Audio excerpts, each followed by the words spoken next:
सभी साथियों को नमस्कार। स्वागत है एक बार फिर से आपके अपने ऑनलाइन एजुकेशन प्लेटफॉर्म में। तो जैसा कि दोस्तों हमने पिछली वीडियो में देखा था, भारतीय राज्य व्यवस्था यानी भारत का संविधान, ठीक है, हमने देखा था उच्चतम न्यायालय तक। ठीक है, आज हम बचा हुआ भाग जो है उसको कवर करेंगे पार्ट 2 में, उच्च न्यायालय से लेकर लास्ट में संशोधन तक। ठीक, तो चलिए शुरू करते हैं। उच्च न्यायालय संविधान के भाग 6 के अनुच्छेद 214 से 231 तक राज्यों के उच्च न्यायालयों के गठन, क्षेत्राधिकार, शक्तियों के आदि के बारे में प्रावधान उल्लिखित हैं। यानी कि कौन से संविधान के भाग 6 और अनुच्छेद 214 से 231 तक राज्यों के उच्च न्यायालयों के गठन, क्षेत्राधिकार, शक्तियों आदि के बारे में प्रावधान उल्लिखित है। तो देखते हैं। देखिए, सबसे पहले यानी कि इलाहाबाद उच्च न्यायालय की स्थापना 1866 ईस्वी में हुई थी। कहाँ? ये उत्तर प्रदेश का उच्च न्यायालय है। इसकी मुख्य पीठ प्रयागराज में है और खंडपीठ लखनऊ में है। आंध्र प्रदेश, इसकी स्थापना 1 जनवरी 2019 को हुई थी। ये आंध्र प्रदेश का उच्च न्यायालय है। इसकी मुख्य पीठ है अमरावती। और बॉम्बे उच्च न्यायालय की स्थापना 1862 ईस्वी में हुई थी। तो ये महाराष्ट्र, गोवा, दादरा और बॉम्बे, इसकी खंडपीठ जो है दादरा और नगर हवेली तथा दमन और दीव, इसकी खंडपीठ जो है वो नागपुर है, पणजी है एवं औरंगाबाद में है। ठीक है, आगे देखेंगे। कलकत्ता उच्च न्यायालय की स्थापना 1862 ईस्वी में हुई थी। ये पश्चिम बंगाल और अंडमान निकोबार द्वीप समूह का उच्च न्यायालय है और इसके मुख्यालय जो है वो कोलकाता है। मुख्य पीठ और खंडपीठ की बात करें तो ये सर्किट बेंच पोर्ट ब्लेयर में है। छत्तीसगढ़ उच्च न्यायालय की बात करें तो इसकी स्थापना 2000 ईस्वी में हुई थी। ये छत्तीसगढ़ का उच्च न्यायालय है और इसका मुख्य पीठ इसकी है बिलासपुर में। दिल्ली उच्च न्यायालय की स्थापना 1966 ईस्वी में हुई थी। ये दिल्ली का उच्च न्यायालय है और इसकी मुख्य पीठ जो है वो दिल्ली में स्थित है। गुवाहाटी इसकी स्थापना हुई थी 1948 ईस्वी में। ये असम, नागालैंड, मिजोरम एवं अरुणाचल प्रदेश का उच्च न्यायालय है और इसकी मुख्य पीठ गुवाहाटी में है। खंडपीठ की बात करें तो कोहिमा, आइजोल और ईटानगर। ठीक है, गुजरात उच्च न्यायालय की स्थापना 1960 ईस्वी में हुई थी। ये गुजरात राज्य का उच्च न्यायालय है और इसकी मुख्य पीठ जो है वो अहमदाबाद में है। हिमाचल प्रदेश उच्च न्यायालय की स्थापना 1971 ईस्वी में हुई थी। ये हिमाचल प्रदेश का उच्च न्यायालय है और इसकी मुख्य पीठ जो है शिमला में है।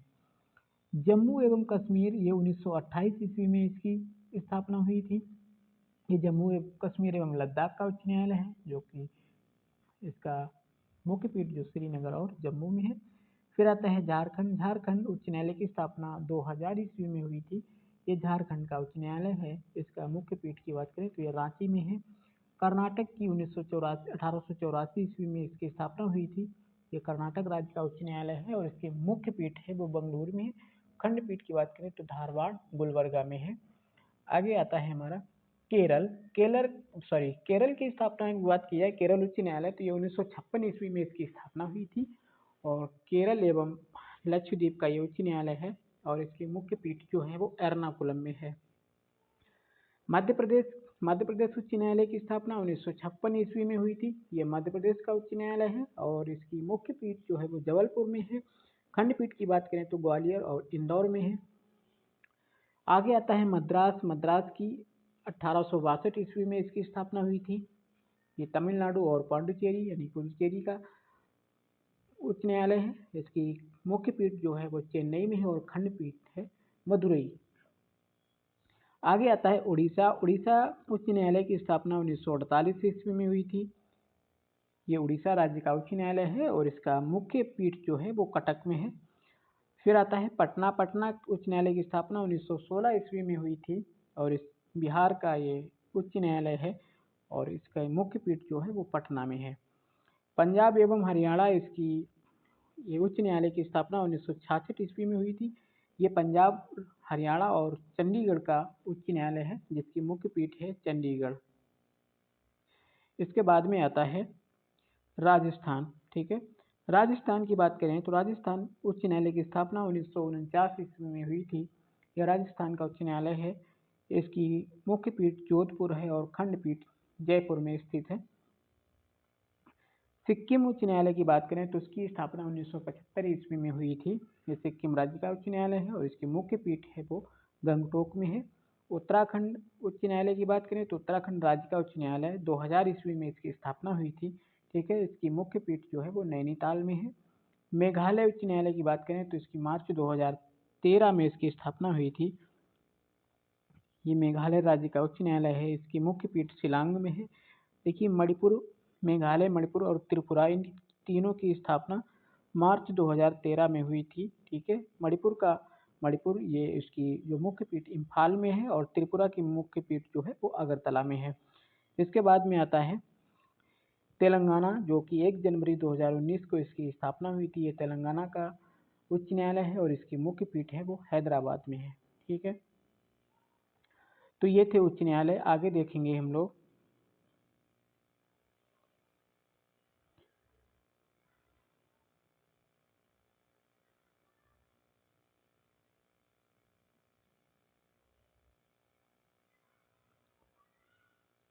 उच्च न्यायालय के न्यायाधीशों की नियुक्ति। अब देखते हैं इनके बारे में। उच्च न्यायालय के न्यायाधीशों की नियुक्ति भी राष्ट्रपति करता है। उच्च न्यायालय के न्यायाधीश और यानी कि जो जजेस हैं उनकी मुख्य न्यायाधीश यानी उच्च न्यायालय के मुख्य न्यायाधीश और न्यायाधीशों की नियुक्ति कौन करता है? वो राष्ट्रपति ही करता है। ठीक है, उच्च न्यायालय के न्यायाधीशों की सेवानिवृत्ति की अगर अधिकतम आयु की बात की जाए तो सेवानिवृत्ति की अधिकतम आयु 62 वर्ष है। इससे पूर्व वे राष्ट्रपति को संबोधित कर अपना त्यागपत्र भी दे सकते हैं।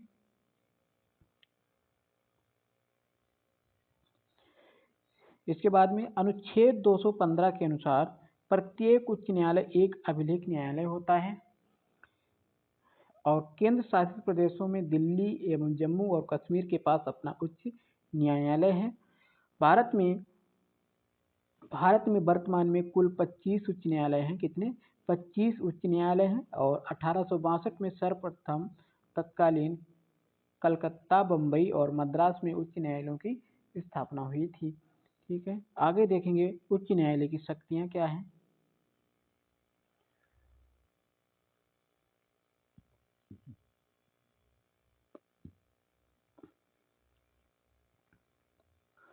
अनुच्छेद 226 के तहत देखिए उच्च न्यायालय की शक्तियां।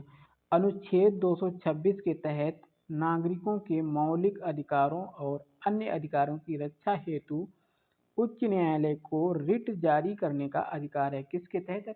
अनुच्छेद 226 के तहत नागरिकों के मौलिक अधिकारों और अन्य अधिकारों की रक्षा करने हेतु उच्च न्यायालय को रिट जारी करने का अधिकार है। इसके बाद में देखेंगे महान्यायवादी एवं महाधिवक्ता। तो महान्यायवादी एवं महाधिवक्ता भारतीय संविधान के अनुसार अनुच्छेद 76 में भारत के महान्यायवादी का उल्लेख किया गया है। यह भारत सरकार का प्रथम विधि अधिकारी होता है। देखिए, भारत के संविधान में अनुच्छेद 76 में भारत के महान्यायवादी का उल्लेख किया गया है। कौन से अनुच्छेद में? अनुच्छेद 76 में, 76 में। ठीक है, यह भारत सरकार का प्रथम विधि अधिकारी होता है। इसके कर्तव्यों में भारत सरकार को विधि संबंधी ऐसे विषयों पर सलाह देना और विधिक स्वरूप के ऐसे कार्यों का पालन करना शामिल है जो राष्ट्रपति पर समय समय पर निर्देशित कर सौंपे गए हों। अनुच्छेद 76 क्लॉस 1 के अनुसार उच्चतम न्यायालय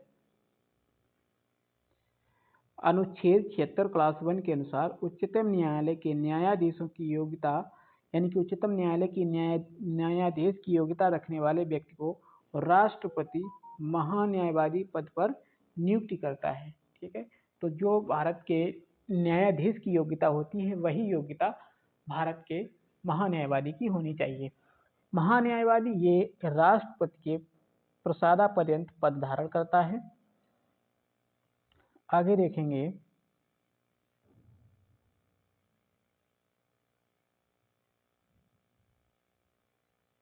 महान्यायवादी की सहायता के लिए एक सॉलिसिटर जनरल, महान्यायवादी की सहायता के लिए एक सॉलिसिटर जनरल और एक अतिरिक्त सॉलिसिटर जनरल होते हैं। किसके तहत? महान्यायवादी की सहायता के लिए एक सॉलिसिटर जनरल की नियुक्ति की जाती है और एक अतिरिक्त सॉलिसिटर जनरल की नियुक्ति की जाती है। अनुच्छेद 165 के तहत राज्य के महाधिवक्ता की व्यवस्था की गई है। अनुच्छेद 76 में महाधिवक्ता यानी कि वो भारत सरकार का होगा और अनुच्छेद 165 में ये महाधिवक्ता यानी एडवोकेट जनरल जो कि होगा राज्य का। ठीक है, यह राज्य का सर्वोच्च विधि अधिकारी होता है। अब इसके बाद में देखेंगे नियंत्रक एवं महालेखा परीक्षक। नियंत्रक एवं महालेखा परीक्षक ये अनुच्छेद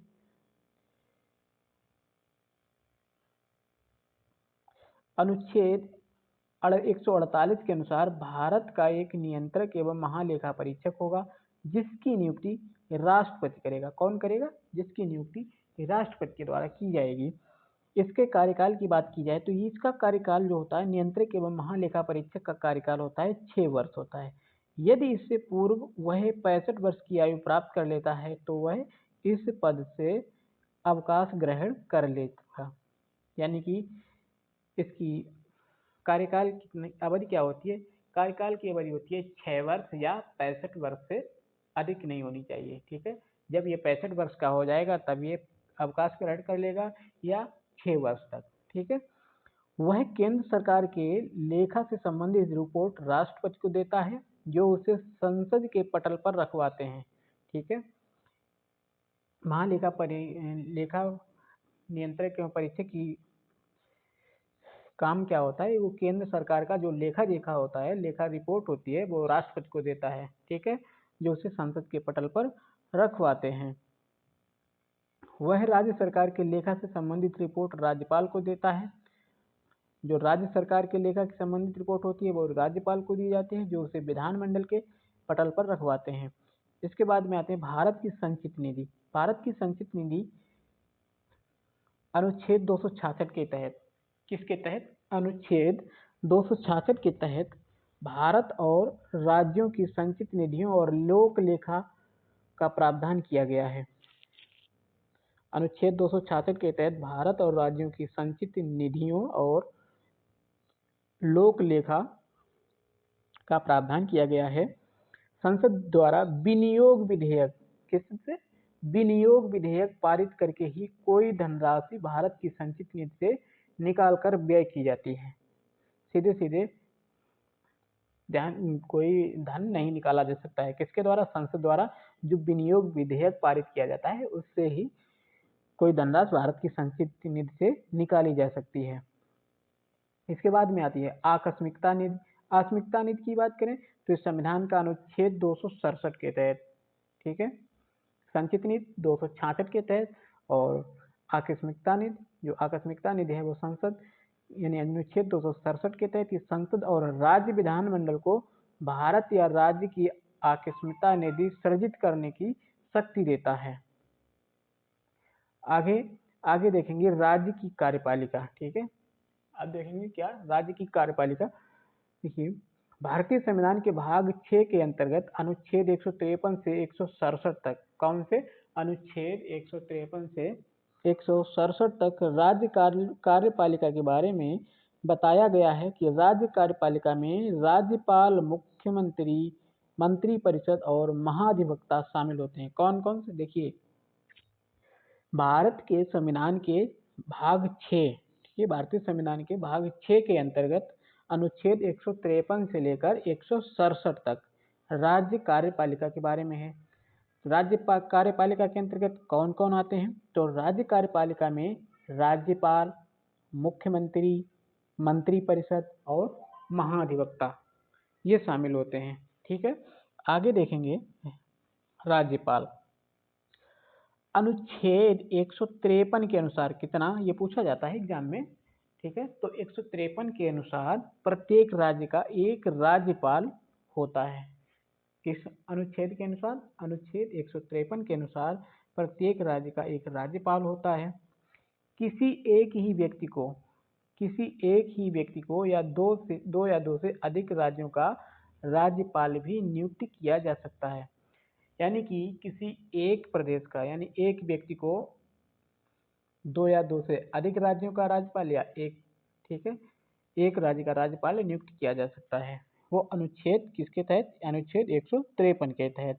अब देखते हैं राज्यपाल की योग्यताएं क्या हैं।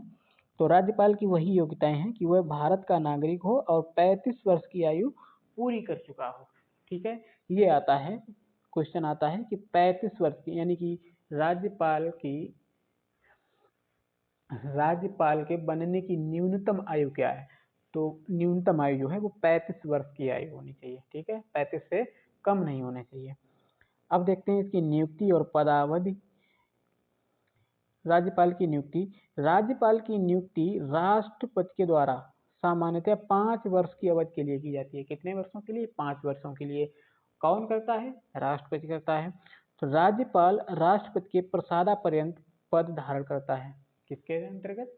यानी कि जो राज्यपाल है वो राष्ट्रपति के प्रसादापर्यंत, यानी कि राष्ट्रपति जब तक चाहेगा तब तक, ठीक है, पद धारण करता है। अनुच्छेद 156 से क्लास 1 के तहत, अनुच्छेद 156 क्लॉज 1 के तहत राष्ट्रपति के प्रसादापर्यंत पद धारण करता है। कौन? राज्यपाल। इसके राज्यपाल की शक्तियां क्या हैं और इनके कार्य? तो इनकी शक्तियां, कार्यकारी शक्तियों की बात करें, राज्यपाल मुख्यमंत्री और मुख्यमंत्री के परामर्श पर अन्य मंत्रियों की नियुक्ति करता है। यानी कि मुख्यमंत्री की नियुक्ति कौन करता है? तो राज्यपाल करता है। राज्यपाल मुख्यमंत्री और मुख्यमंत्री के परामर्श पर अन्य मंत्रियों की नियुक्ति करता है। कौन करता है? राज्यपाल। किसकी? मुख्यमंत्री और मुख्यमंत्री के परामर्श से राज्य के मुख्य यानी कि अन्य मंत्रियों की नियुक्ति करता है। राज्यपाल लोक सेवा आयोग के अध्यक्ष, यानी कि राज्यपाल जो होता है वो राज्य लोक सेवा आयोग के अध्यक्ष एवं सदस्यों की भी नियुक्ति करता है। ठीक है, जैसे जैसे संघ लोक सेवा आयोग में अध्यक्ष और सदस्यों की नियुक्ति राष्ट्रपति करता है, वही राज्य लोक सेवा आयोग में अध्यक्ष एवं सदस्यों की नियुक्ति कौन करता है? राज्यपाल करता है। आगे देखेंगे, राज्यपाल राज्य विश्वविद्यालयों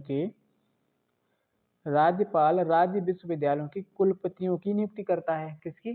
कुलपति। राज्य विश्वविद्यालय के जो कुलपति होते हैं विश्वविद्यालयों के, उनकी भी नियुक्ति कौन करता है? राज्यपाल करता है। राज्यपाल राज्य के उच्च सदन अर्थात विधान परिषद, जिसको लेजिस्लेटिव काउंसिल भी कहते हैं, कि कुल सदस्य संख्या के 1/6 सदस्यों को मनोनीत करता है। 1/6 सदस्यों के मतलब 12 सदस्यों को मनोनीत करता है। ठीक है, कितनी है विधानसभा में, यानी कि राज्य विधानमंडल में कितनी है सीटों की संख्या? 250 है ना। 250 में कितने? 1/6 सदस्यों को मनोनीत करता है। नहीं, ये राज्य विधानमंडल है, इसमें हर प्रदेश के अलग अलग, यानी कि जिसमें राज्य विधानमंडल है उसमें अलग अलग संख्या होती है। जैसे उत्तर प्रदेश में कितनी है? 31। ठीक है,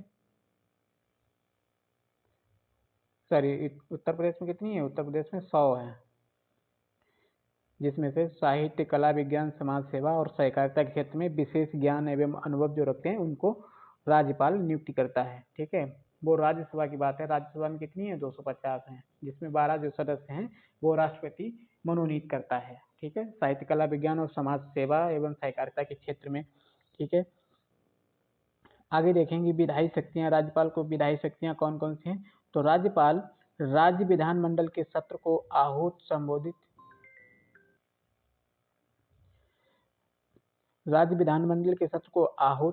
विघटित तथा सत्रावसान कर सकता है।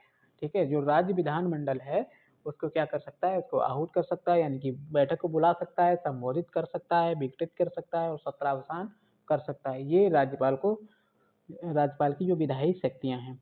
राज्य विधानमंडल के द्वारा पारित विधेयक राज्यपाल के हस्ताक्षर के बाद ही अधिनियम बनता है। ठीक है, यानी कि जब कोई विधेयक पारित होता है तो उसके बाद जब राज्यपाल उस पर अपने साइन कर देता है, हस्ताक्षर कर देता है, तभी वो अधिनियम बन जाता है।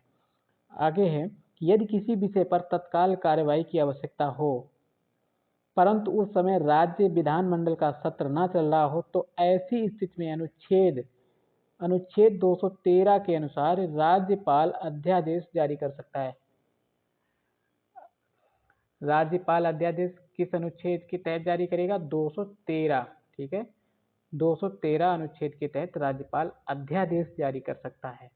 और राष्ट्रपति 123 के अनुच्छेद 123 के अंतर्गत, ठीक है, 123 के अंतर्गत, और ये राज्यपाल 213 के अंतर्गत। देखिए इसमें कोई अंतर डिफरेंस नहीं है,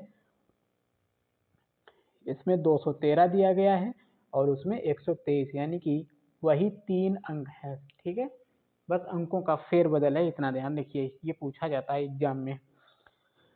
इसके बाद में देखते हैं अनुच्छेद 200 के अनुसार, अनुच्छेद 200 के अनुसार राज्यपाल किसी विधेयक पर अनुमति देता है या अनुमति रोक लेता है अथवा राष्ट्रपति के विचार के लिए सुरक्षित रख सकता है। ये अनुच्छेद 200 के तहत राज्यपाल को ये विधायी शक्ति है, वो क्या करेगा? विधेयक पर अनुमति देगा या नहीं देगा, या अनुमति को रोक लेगा, या वो राष्ट्रपति के विचार के लिए सुरक्षित भी रख सकता है, ठीक है। अब देखेंगे मुख्यमंत्री। राज्य का मंत्री परिषद का प्रधान मुख्यमंत्री होता है। मंत्री परिषद का प्रधान कौन होता है? मुख्यमंत्री होता है, जिसकी नियुक्ति कौन करता है? राज्यपाल करता है, ठीक है। अनुच्छेद 164 क्लास 2 के अनुसार, कितना? अनुच्छेद 164 क्लास 2 के अनुसार मंत्री परिषद सामूहिक रूप से विधानसभा के प्रति उत्तरदायी होता है, ठीक है। अनुच्छेद 164 क्लास 2 के अनुसार मंत्री परिषद वो सामूहिक रूप से विधानसभा के प्रति उत्तरदायी होता है, ठीक है। आगे देखिए राज्य विधायिका। राज्य विधायिका में क्या है कि राज्य विधानमंडल का निर्माण राज्यपाल और राज्य विधानमंडल के सदन यानी विधानसभा अथवा दो सदनों जिसमें विधानसभा और विधान परिषद से मिलकर होता है। वर्तमान में 6 यानी कि 31 अक्टूबर 2019 से प्रभावी राज्यों में कौन कौन से? आंध्र प्रदेश जिसमें 58 है, उत्तर प्रदेश में 100 हैं, ठीक है, कर्नाटक में 75 हैं, तेलंगाना में 40 हैं, बिहार में 75 हैं और महाराष्ट्र में 78 विधान परिषदें हैं, ठीक है। विधान परिषद की सीटें कितनी हैं? उत्तर प्रदेश में 100 हैं, ठीक। सबसे ज़्यादा किसमें है? उत्तर प्रदेश में। कितने राज्यों में विधान परिषद है? 6 राज्यों में। कौन कौन से? आंध्र प्रदेश, उत्तर प्रदेश, कर्नाटक, तेलंगाना, बिहार और महाराष्ट्र, ठीक है। इसके बाद में देखेंगे हम विधान परिषद यानी कि लेजिस्लेटिव काउंसिल। इसमें क्या दिया गया है? अनुच्छेद 169 के अनुसार संसद विधान परिषद का गठन एवं विघटन कर सकती है। किसके अनुसार? 169 के अनुसार संसद विधान परिषद का गठन एवं विघटन कर सकती है यदि संबंधित राज्य की विधानसभा द्वारा इस संबंध में संकल्प को विधानसभा के कुल सदस्य संख्या के बहुमत एवं उपस्थित तथा मत देने वाले सदस्यों की कम से कम 2/3 बहुमत से पारित किया जाए, ठीक है।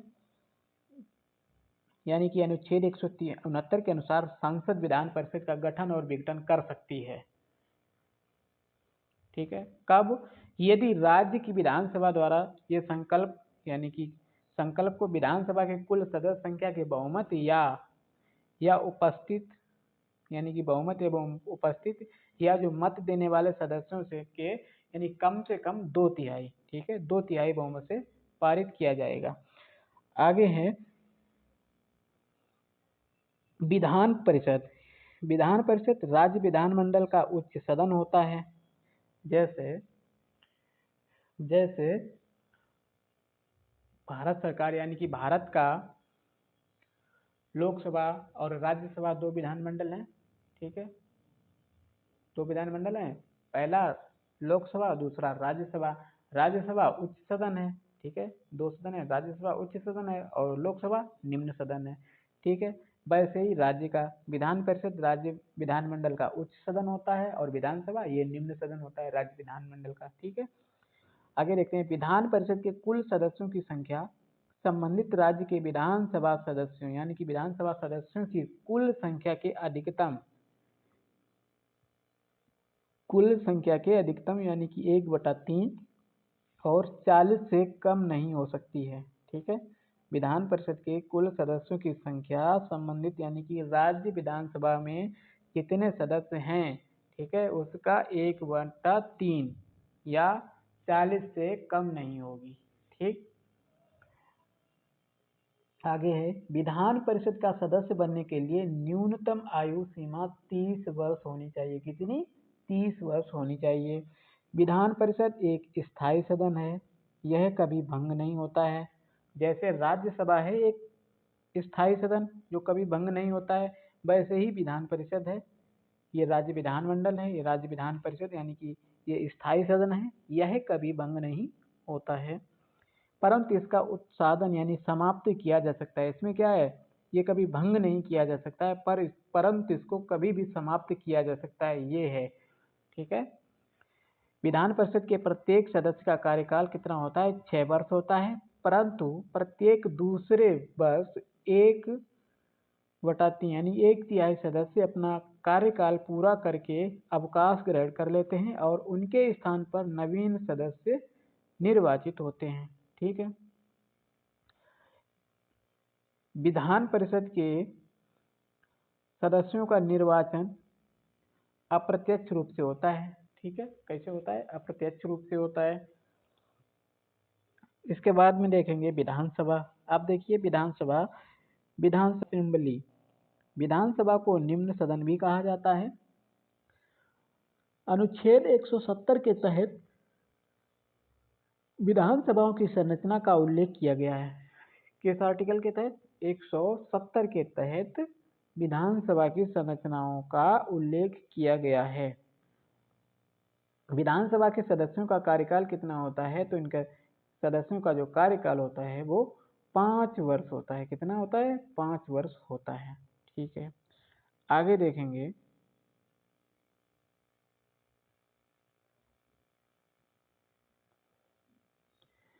विशेष स्थिति में राज्यपाल विधानसभा को 5 वर्ष पूर्व भी भंग कर सकता है। यानी कि विशेष परिस्थिति में राज्यपाल विधानसभा को 5 वर्ष से पहले भी भंग कर सकता है।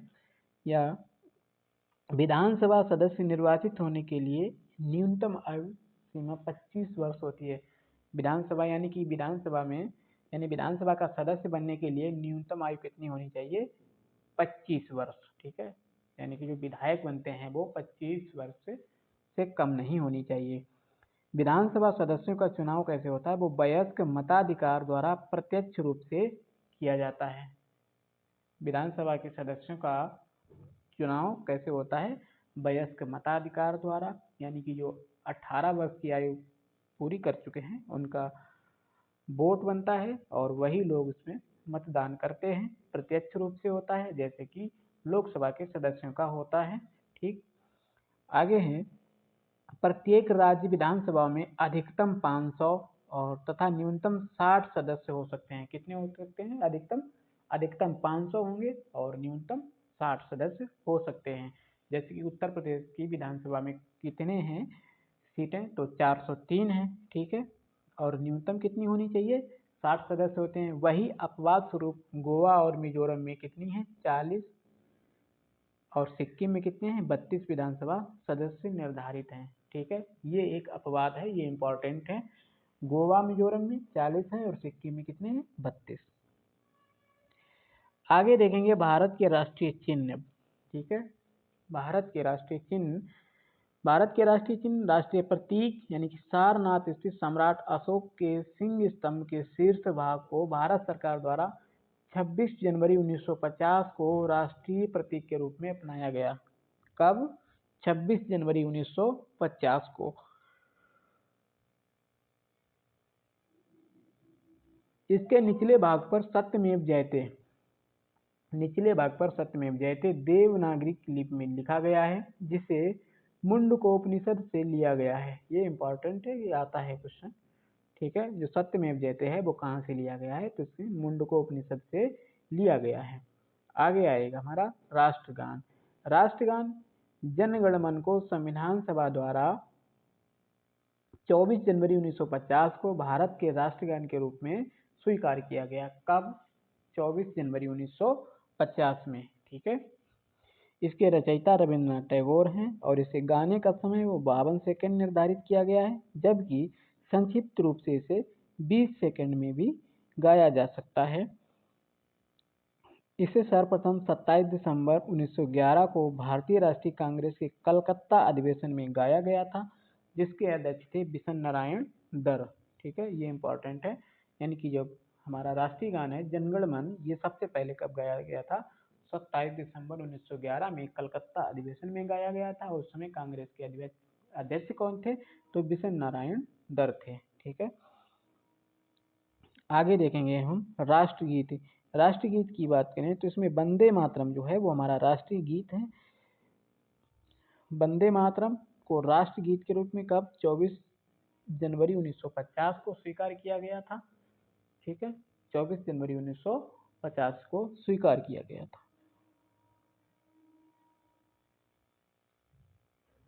इसे बंकिम चंद्र चटर्जी के उपन्यास आनंद मठ से लिया गया है और इसे सर्वप्रथम भारतीय राष्ट्रीय कांग्रेस के 1896 के अधिवेशन में गाया गया था, जिसके अध्यक्ष थे रहीमतुल्लाह सयानी। ठीक है, रहीमतुल्लाह सयानी इसके अध्यक्ष थे। आगे देखेंगे हम लोग राष्ट्रीय ध्वज। राष्ट्रीय ध्वज राष्ट्रीय ध्वज के वर्तमान स्वरूप को 22 जुलाई 1947 को अपनाया गया था। तिरंगे में शामिल रंग कौन से हैं? तो तिरंगे में केसरिया रंग साहस तथा शौर्य का प्रतीक है। सफेद रंग ये धर्म चक्र के साथ शांति एवं सत्य का प्रतीक है। हरा रंग ये समृद्धि का प्रतीक है और जो सफेद पट्टी के बीच में नीले रंग की 24 तीलियों वाला चक्र है, जिसे सम्राट अशोक के सारनाथ सिंह स्तंभ से लिया गया है। ध्वज की चौड़ाई तथा लंबाई का अनुपात क्रमशः 2:3 होता है, यानी कि 2 फीट अगर उसकी लंबाई है तो 3 फीट उसकी चौड़ाई होगी। ठीक है, होती है। आगे है राष्ट्रीय कैलेंडर। तो राष्ट्रीय कैलेंडर की बात करें तो ग्रेगोरियन कैलेंडर के साथ साथ शक संवत पर आधारित राष्ट्रीय पंचांग को 22 मार्च 1957 को अपनाया गया था। कब? राष्ट्रीय कैलेंडर को 22 मार्च 1957 को अपनाया गया था। इसका पहला महीना चैत्र होता है, जो कि सामान्य वर्ष में 22 मार्च को तथा लीप ईयर्स में 21 मार्च को ये शुरू होता है।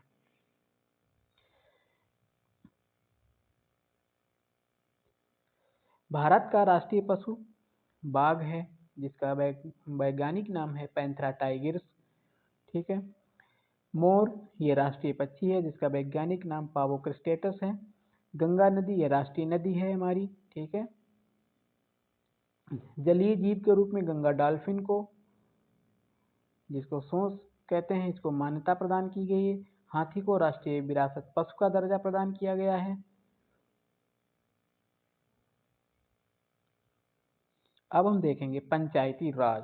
ठीक है, पंचायती राज 73वें संविधान संशोधन 1992 द्वारा भारतीय संविधान के भाग 9 के अंतर्गत 243 का से अड़ा तक तथा ये 11वीं अनुसूची के तहत पंचायती राज की व्यवस्था की गई है।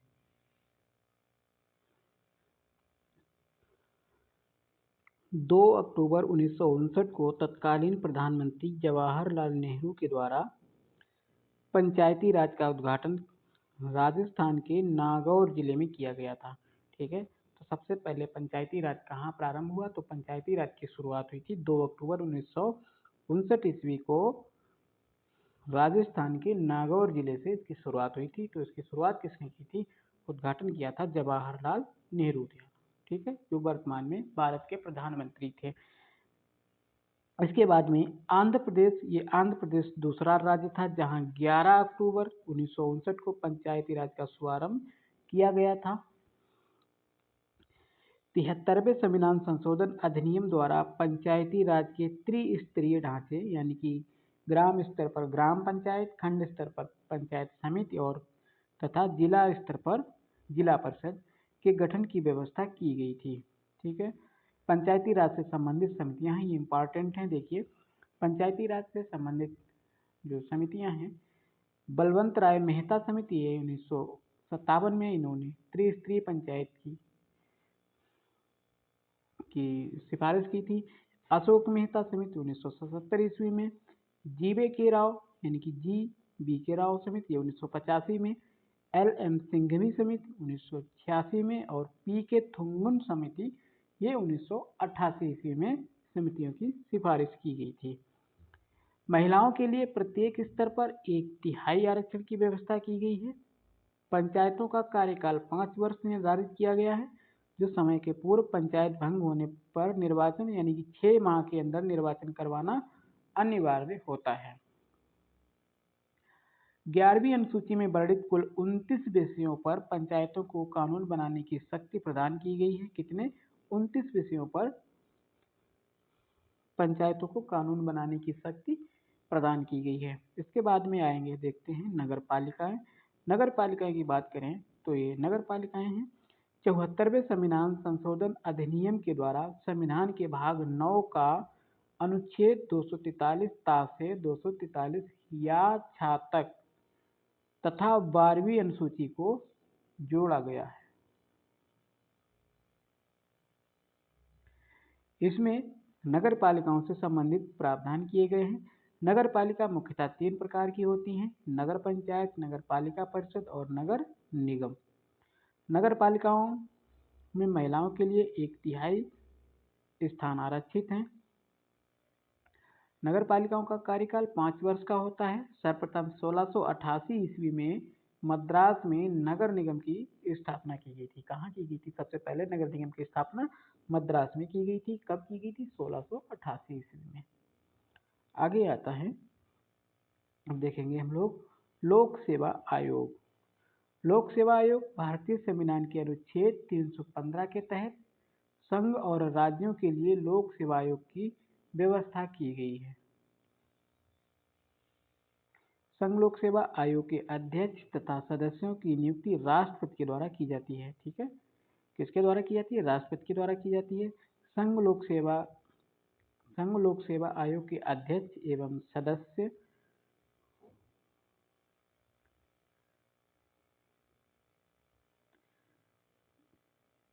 सदस्यों का कार्यकाल 6 वर्ष होता है। देखिए, संघ लोक सेवा आयोग के अध्यक्ष और सदस्यों का कार्यकाल 6 वर्ष होता है अथवा 65 वर्ष की आयु तक जो भी पहले हो वो पूरा होता है। ठीक है, अगर वैसे 6 वर्ष का होता है, अगर 65 वर्ष से हो गए तो तुरंत तभी भले ही आपकी 5 वर्ष हो गई हो, लेकिन आप कार्य से मुक्त कर दिए जाएंगे। ठीक है, फिर आता है निर्वाचन आयोग। ठीक है, निर्वाचन आयोग संविधान के भाग 15 के तहत अनुच्छेद 324 से 329 तक, कौन से अनुच्छेद? भाग 15 में अनुच्छेद 324 से 329 तक निर्वाचन से संबंधित प्रावधान किए गए हैं। निर्वाचन आयोग में एक मुख्य निर्वाचन आयुक्त तथा 2 अन्य निर्वाचन आयुक्त होते हैं। ठीक है, जिनकी नियुक्ति राष्ट्रपति के द्वारा की जाती है। किसके द्वारा की जाती है? राष्ट्रपति के द्वारा की जाती है। अनुच्छेद 324 के अनुसार संसद, राज्य विधानमंडल, राष्ट्रपति, उपराष्ट्रपति के पदों के निर्वाचन की जिम्मेदारी निर्वाचन आयोग की होती है। ठीक है, अनुच्छेद 324 के अनुसार संसद, राज्य विधानमंडल, राष्ट्रपति, उपराष्ट्रपति के पदों के निर्वाचन की जिम्मेदारी निर्वाचन आयोग की होती है। ठीक है, मुख्य निर्वाचन आयुक्त तथा अन्य निर्वाचन आयुक्तों का कार्यकाल 6 वर्ष होता है या 65 वर्ष की आयु, यानी कि जो भी पहले पूरा होता है इनमें से तब तक बना रहता है। निर्वाचन आयोग एक संवैधानिक संस्था है। वर्तमान में मान्यता प्राप्त राष्ट्रीय राजनीतिक दलों की संख्या 8 है, लेकिन इस प्रेजेंट टाइम की बात करें तो 8 नहीं है, प्रेजेंट टाइम में जो है वो 6 है। ठीक है, कितनी है? प्रेजेंट टाइम में मान्यता प्राप्त यानी कि राष्ट्रीय राजनीतिक दलों की संख्या 6 है। ठीक है, देखते हैं कौन कौन से हैं।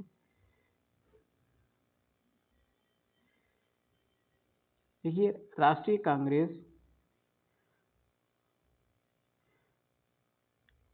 भारतीय राष्ट्रीय कांग्रेस यानी आईएनसी, इसका हाथ का पंजा है, ये राष्ट्रीय दल है। भारतीय जनता पार्टी बीजेपी, ये इसका चुनाव चिन्ह कमल का फूल है, ये भी है। बहुजन समाज पार्टी बीएसपी, ये भी राष्ट्रीय पार्टी है। सीपीआई नहीं है, सीपीएम है, भारतीय कम्युनिस्ट पार्टी, ये सीपीएम, जिसका हाशिया, हथौड़ा और तारा। ठीक है, मार्क्सवादी कम्युनिस्ट ये है, और इसके बाद में आती है एनसीपी, अखिल मुक्त तृणमूल कांग्रेस, ये भी नहीं है। आगे देखते हैं, हाँ एनपीपी है, ये नेशनल पीपुल्स पार्टी, ठीक है, नेशनल पीपुल्स पार्टी ये है राष्ट्रीय पार्टी। और इसके साथ में जो नई जुड़ी है वो है आम आदमी पार्टी, ठीक है। आम आदमी पार्टी जो है ये 7 जून 2019 की रिपोर्ट है, लेकिन जो प्रेजेंट टाइम की है वो है उसमें आम आदमी पार्टी, ठीक है, जिसकी स्थापना हुई थी 26 नवंबर 2012 में, ठीक है। तो आगे देखेंगे हम लोग, अब देखेंगे प्रमुख संशोधन। प्रमुख संशोधन में देखिए इम्पॉर्टेंट है प्रमुख संशोधन। प्रमुख संशोधन यानी कि प्रथम संशोधन अधिनियम 1951, ठीक। संविधान में 9वीं अनुसूची को जोड़ा गया था। प्रथम संशोधन अधिनियम 1951 में क्या हुआ था, संविधान में 9वीं अनुसूची को जोड़ा गया था। इस अनुसूची में उल्लिखित विषयों को सर्वोच्च न्यायालय की न्यायिक पुनरावलोकन की शक्ति से बाहर रखा गया है, ठीक है। इसके बाद में देखते हैं आगे 36वां संविधान संशोधन। 36वां संविधान संशोधन अधिनियम 1975, ये भारतीय संघ में सिक्किम को पूर्ण राज्य का दर्जा दिया गया था, ठीक है। और 35वां राज्य, अगर देखिए 35वां संविधान संशोधन की बात करें तो इसमें सिक्किम राज्य को अस्थायी राज्य के रूप में दर्जा दिया गया था, और 36वें में क्या हुआ, इसे पूर्ण राज्य का दर्जा प्रदान किया गया था। फिर देखते हैं 42वां संविधान संशोधन अधिनियम 1976। इसके द्वारा प्रस्तावना में क्या क्या जोड़ा गया, समाजवादी, पंथ निरपेक्ष तथा अखंडता, ये शब्द जोड़े गए थे 42वां संविधान संशोधन अधिनियम 1976 के द्वारा। आगे देखते हैं भाग 4 का में नागरिकों के मूल कर्तव्यों को जोड़ा गया, किसके द्वारा, संविधान संशोधन अधिनियम 1976 के द्वारा। कौन सा, 42वां संविधान संशोधन अधिनियम, ठीक है। और इसमें क्या हुआ था, राष्ट्रपति को मंत्रिमंडल की सलाह मानने के लिए बाध्य किया गया। फिर आता है 44वां संविधान संशोधन अधिनियम 1978। इसमें राष्ट्रपति के विधेयक को पुनर्विचार के लिए एक बार वापस भेजने की शक्ति प्रदान की गई। राष्ट्रीय आपात के संदर्भ में आंतरिक अशांति के स्थान पर सशस्त्र विद्रोह शब्द रखा गया। कौन से अनुच्छेद, संविधान संशोधन 44वां संविधान संशोधन अधिनियम 1978 के द्वारा। और इसमें क्या हुआ था, मुख्य संपत्ति के अधिकार को प्राप्त मूल अधिकार का दर्जा समाप्त करके इसको क्या किया गया था, विधिक अधिकार का दर्जा प्रदान किया गया था। फिर आता है राष्ट्रीय आपात के दौरान अनुच्छेद 20 एवं 21 द्वारा प्रदत्त मूल अधिकारों को निलंबित नहीं किया जा सकता है। ये संविधान संशोधन अधिनियम 1944, ठीक है, 1978 के द्वारा, 44वां संविधान संशोधन अधिनियम 1978 के द्वारा अनुच्छेद 20 एवं 21 को राष्ट्रीय आपात के दौरान ये मूल अधिकार जो दिए गए हैं इनको निलंबित नहीं किया जा सकता है। नेक्स्ट आगे है 52वां संविधान संशोधन अधिनियम 1985। इसके तहत संसद एवं राज्य विधानमंडल के सदस्यों को दल बदल के मामले में अयोग्य घोषित करने की व्यवस्था की गई, और इसके लिए 10वीं अनुसूची को जोड़ा गया, किसके अंतर्गत, 52वां संविधान संशोधन अधिनियम 1985 के द्वारा। इसके बाद में आता है 61वां संशोधन अधिनियम 1988। 61वें में क्या हुआ, 61वें संविधान संशोधन अधिनियम 1988 में नागरिकों को मतदान करने की न्यूनतम आयु को 21 वर्ष से घटाकर 18 वर्ष किया गया, ठीक है, ये 61वें संविधान संशोधन अधिनियम के अंतर्गत। इसके बाद में आता है हमारा अगला 69वां संविधान संशोधन अधिनियम 1991। 69वां संविधान संशोधन अधिनियम 1991, इसमें क्या हुआ था कि संघ शासित प्रदेश दिल्ली को राष्ट्रीय राजधानी क्षेत्र का दर्जा प्रदान किया गया। इसके अलावा दिल्ली के लिए 70 सदस्यीय विधानसभा की व्यवस्था की गई। कितनी 70 सदस्यीय विधानसभा की व्यवस्था की गई। 73वां संशोधन अधिनियम 1992, संविधान में भाग 9 तथा 11वीं अनुसूची जोड़कर पंचायतों को संवैधानिक दर्जा प्रदान किया गया। क्या किया गया? पंचायतों को संवैधानिक दर्जा प्रदान किया गया। कौन सा? 73वां संविधान संशोधन अधिनियम 1992, संविधान में भाग 9 तथा 11वीं अनुसूची को जोड़कर पंचायतों को संवैधानिक दर्जा प्रदान किया गया। किसके अंतर्गत? 73वां संविधान संशोधन अधिनियम 1992 के अंतर्गत। इसके बाद में आएगा 74वां संविधान संशोधन अधिनियम 1992। तो इसके द्वारा क्या हुआ? संविधान में भाग 9 का और 12वीं अनुसूची जोड़ी गई। फिर आता है 86वां संविधान संशोधन अधिनियम 2002। इसमें प्रारंभिक शिक्षा को मूल अधिकार का दर्जा प्रदान किया गया। फिर आता है 91वां संविधान संशोधन अधिनियम 2003। इसके द्वारा मंत्री परिषद के आकार को सीमित किया गया, जो कि लोकसभा के कुल सदस्य संख्या के 15% से अधिक नहीं हो सकता। ठीक है, कितना? 15% है, यानी कि जितनी सीटें हैं, कुल सदस्य संख्या है, उनसे 15% से ज़्यादा नहीं हो सकता है मंत्री परिषद का आकार। कौन सा? 91वां संविधान संशोधन अधिनियम 2003 के द्वारा। इसके बाद में आता है 97वां संविधान संशोधन अधिनियम 2011। सहकारी समिति बनाने का अधिकार अनुच्छेद 19 के तहत मौलिक अधिकार बन गया। कौन सा? मौलिक अधिकार बन गया। इसके बाद में 101वां संविधान संशोधन अधिनियम 2016। इसके तहत वस्तु एवं सेवा कर यानी कि जीएसटी से संबंधित प्रावधान शामिल किया गया। फिर आता है 102वां संविधान संशोधन अधिनियम 2018। इसमें राष्ट्रीय पिछड़ा वर्ग आयोग को संवैधानिक दर्जा प्रदान किया गया। फिर आता है 103वां संविधान संशोधन अधिनियम 2019। इसमें सामान्य वर्ग के गरीबों को आर्थिक आधार पर 10% आरक्षण देने की व्यवस्था की गई। फिर आता है 104वां संविधान संशोधन अधिनियम 2019। इसमें लोकसभा एवं राज्य विधानसभाओं में अनुसूचित जातियों और जनजातियों के लिए स्थानों के आरक्षण में 10 वर्ष की वृद्धि तथा लोकसभा एवं राज्य विधानसभा में नाम निर्देशन द्वारा आंग्ल भारतीय समुदाय के प्रतिनिधित्व संबंधी उपबंध का समापन किया गया।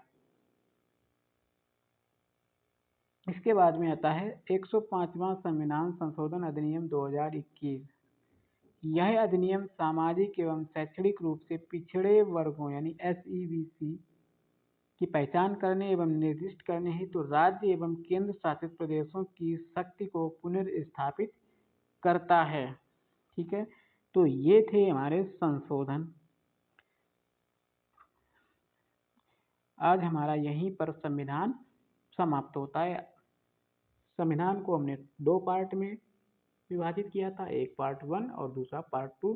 ठीक है, इससे पहले हमने उच्चतम न्यायालय तक हमने पार्ट 1 में देखा था। ठीक है, आज हमने देखा है उच्च न्यायालय से और संविधान संशोधन अधिनियम के अंतर्गत पार्ट 2 में। ठीक है, तो ये था हमारा भारत का संविधान समाप्त होता है, पूर्ण होता है। ठीक है, ये सभी इम्पोर्टेंट हैं, आराम से पढ़िएगा सही से। ठीक है, सभी इम्पोर्टेंट फैक्ट हैं, कोई ज़्यादा विस्तृत नहीं है। ठीक है, आने वाले सभी टॉपिक हैं। चलिए चलते हैं सीधे, मिलते हैं नेक्स्ट वीडियो में। तब तक के लिए धन्यवाद।